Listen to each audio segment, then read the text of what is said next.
3, 2, 1, let's go. Alright, so here we go. Speaking of the number 3, section 7.3. Operational properties 1. Alright, so the goal for this video is to start building up some tools, putting some tools in the toolbox to help us compute inverse Laplace transforms. As we just saw, they can get a little tricky. So before we jump into it, let's kind of remind ourselves where we're currently at. So we're hanging out with the Laplace transform. So we take a function f, whose independent variable is t, and create a new function, the Laplace transform of f, whose independent variable is now a new variable s, where for each s, you compute this integral removing the independent variable t. Alright, so it's pretty exciting. What's more exciting is that there's a bunch of properties that we know that this satisfies. So the first one that we want to remind ourselves is that we know that it's linear. Right, that's a bit surprising because we know integration is linear, meaning that when I take the Laplace transform of a scaled function, I get the scaled Laplace transform. And when I take the Laplace transform of the sum, we get the sum of Laplace transforms. And we also took some time to figure out the Laplace transform of some of our favorite functions. So specifically, Laplace transform of t to the n came out quite nicely. Although you should get a little bothered by that n factorial and the n plus 1. That's annoying. I wonder if we're going to fix that later. I don't know. Anyway, and note that combining the linearity and the Laplace transform of t to the n, we now can take the Laplace transform of any polynomial you could ever think of. So the Laplace transform of e to the at came out incredibly nicely. And we also saw that our favorite trig functions, sin and cosh, cos. I'm screwing them. I'm trying to say I'm funny, but I ended up just looking dumb. Oh no. But anyway, sine and cosine, they integrate out quite nicely. Alright. And the big fact, the single, probably most important thing about the Laplace transform is that when we take the Laplace transform of the derivative of a function, it removes that derivative for me. So specifically, that allows us to turn differential equations, specifically linear differential equations, into inverse Laplace problems. Right, so now pretty much every linear initial value problem that we can ever cook up, we can turn into an inverse Laplace problem. But as we saw, that can get a little complicated. So we're going to start building up some tools to help us tackle some more tricky inverse Laplace problems. Okay, so for our first one for today, we are going to talk about what's known as the translation on the s-axis. So specifically, if you take the Laplace transform of a function and translate the s variable, so shift it by a factor of a, that's the same thing as if you took the Laplace transform of our function times e to the at. Nice. So this is usually referred to as the translation on the s-axis result, and it's not too hard to convince yourself why this is true, right? Just set up this Laplace transform here, and oh look, I can combine those terms together, and oh hey, we've already seen this little maneuver before where you do the s minus a there, and yeah, this is just the Laplace transform where you plugged in s minus a instead of s. So this helps us out when it comes to computing some Laplace transforms. So specifically, if I wanted to get the Laplace transform e to the 2t times t cubed, I don't need to worry about that e to the 2t term, right? The e to the 2t, this 2 now just goes into the translation on the s-axis right here. So then we just got to think of what the transform of t cubed is, 3 factorial over s to the 4th. And the s just gets replaced with an s minus 2. And likewise, let's say we were to hit up e to the negative t cosine of t. Again, this e to the negative t term goes away, right? This negative 1 just becomes an s plus 1 in the transform. And we're left over with cosine. Cosine's transform is s over s squared plus 1. And I just replace all the s's with s plus 1. And note, I'm respecting operations that are happening here. This is not s squared plus 1 squared. Alright. Now, well, that's cute, you know, that we now can take some transforms of some more sophisticated expressions, the real power here is going backwards. Because if we think about this here, hey, I've got a linear term to a power. We've seen that stuff show up when we use the Laplace transform to solve differential equations. Oh, hey, look, I've got a irreducible quadratic in the denominator. I've seen that stuff show up when I do Laplace transforms. So the real power is actually invoking this rule backwards. So let's give that a go. So specifically, let's say some absolutely terrible mathematician said, compute this inverse Laplace. Okay. Now, Laplace is linear, which guarantees its inverse is linear. So we need to just attack it term by term. We can pull it apart. And the first term is pretty easy to see what needs to happen because we just saw something very similar to it. The only thing that I'm missing is, well, I've got the cube here, and I really need a 2 up here in order to pull that off, right? 2 over s cubed, that's the Laplace transform of t squared. So I do my move where I sneak in 1, dirtiest math trick in the book, and then now I've got the inverse Laplace of 2 over s plus 1 cubed. As we just noted, the Laplace transform of t squared gives me 2 over s cubed. Now this plus 1 is this shift in the s-axis, this translation in the s-axis. Well, then this e to the negative t takes care of that for us.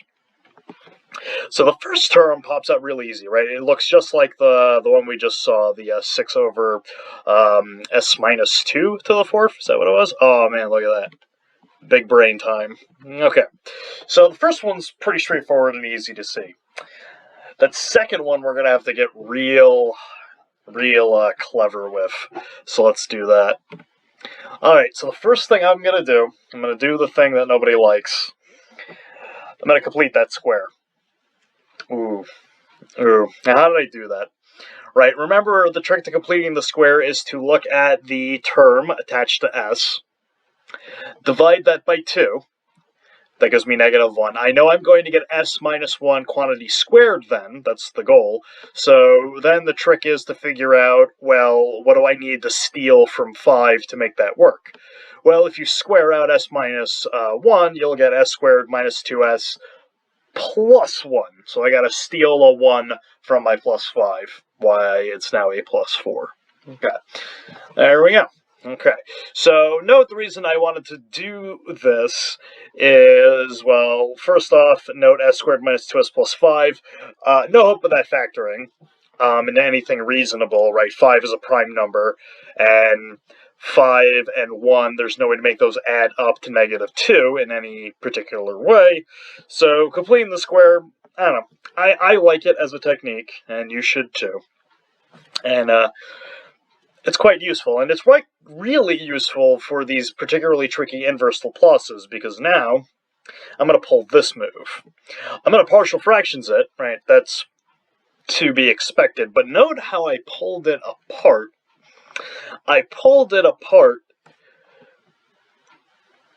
knowing that I have this s minus 1 over s minus 1 quantity squared plus 4.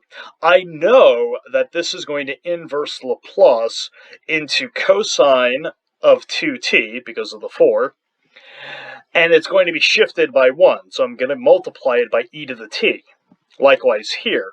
So I pulled these apart in maybe a strange way to facilitate the inverse Laplacing I'm about to do. Okay, well, I've now set up a partial fraction, so let me work it out. So cross multiply, you get s plus 1 in the top. In the right-hand side, you get all this and clean it up. And a is 1, b is 1, that's it. And that one's nice. Nice and straightforward. Went easy on you today. Alright, now what's up? Okay, well now, like I noted, the inverse Laplace now of s plus 1 over s squared minus 2s plus 5 splits like that. Again, inverse Laplace is nice and linear, right? So even if a and b were like heinous numbers, like square root of pi or e to the e or something weird like that, they would just go along for the ride. And the juicy bit, the part I really care about, this one and that one, these are the Laplace transforms of cosine and sine, but they've been translated in the s-axis by a factor of 1, so we know we need to multiply them by t. And there you go. Nice. So, when you're solving differential equations, sometimes you will run afoul of particularly ugly-looking partial fractions, and some of them now, we've got some slick tricks to work them out, right? And note, e to the t cosine 2t plus e to the t sine 2t. We've seen stuff like that show up as solutions to our second-order linear constant coefficient differential equations. So, yeah, now we can handle those. Okay. So, that was the translation in the s-axis trick. I bet there's a translation in the t-axis trick. And there is, but we need to introduce something before we can do that. Okay. So recall the function that got this whole party going. This function right here. So remember the very first slide when we were talking about the Laplace transform, we noted that, functions like this show up in mathematical modeling, right? They represent a sudden change happening at a given time, right? Think of a mass spring system where for the first minute, it's just the mass spring system and nothing is happening, but then at minute 1, you come in and apply a constant external force of 1 to the mass spring system. Okay. Well, it turns out that this was a special case of a more general function. So the unit step function, which I'm going to represent with a fancy U, is this function here where it's the same thing, but instead of activating at 1, it activates at 0. And the reason we want to focus on activating at 0 is that, oh, hey, that function f of t that I was talking about is just a translation in the t-axis of the unit step function. There you go. All right, so it's worth noting that the unit step function is also referred to as the heaviside function. If you think about what this function looks like, it's 1 for positive t and 0 for negative t, so it's got a heavy side, right? T-he. But fun fact, that's actually not why it's called that. It's called the heaviside function due to an English mathematician by the name of Oliver Heaviside. So it's actually someone's name. But they're usually referred to as unit step functions. This is one of those functions where it's kind of hard to make a claim that it's yours. It's such a basic function.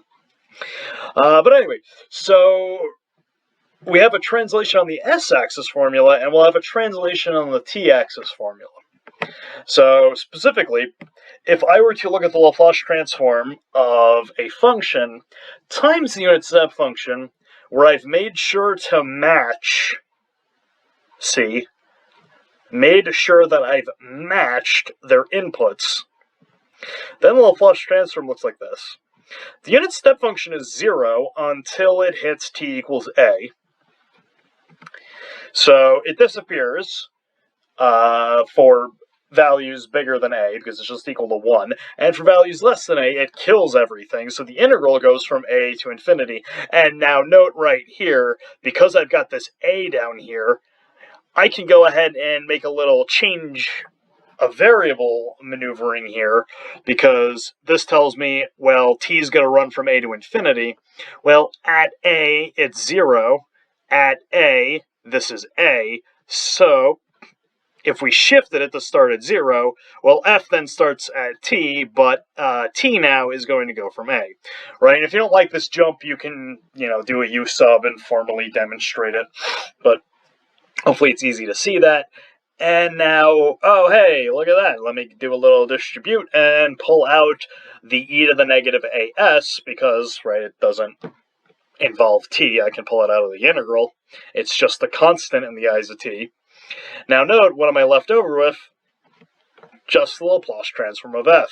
Now we've got the translation in the t-axis formula. So note that this one is a little bit more convoluted than the translation in the s-axis formula was, and that shouldn't be too surprising, but,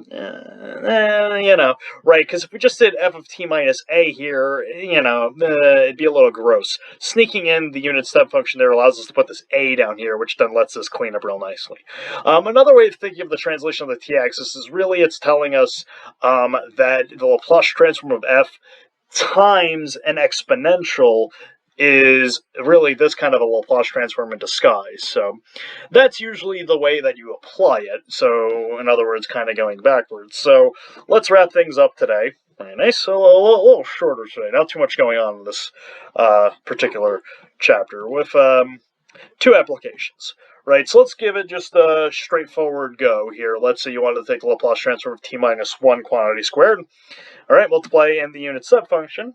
We know by our formula which demonstrated, the e to the negative s will show up. Our a, in this case, is 1.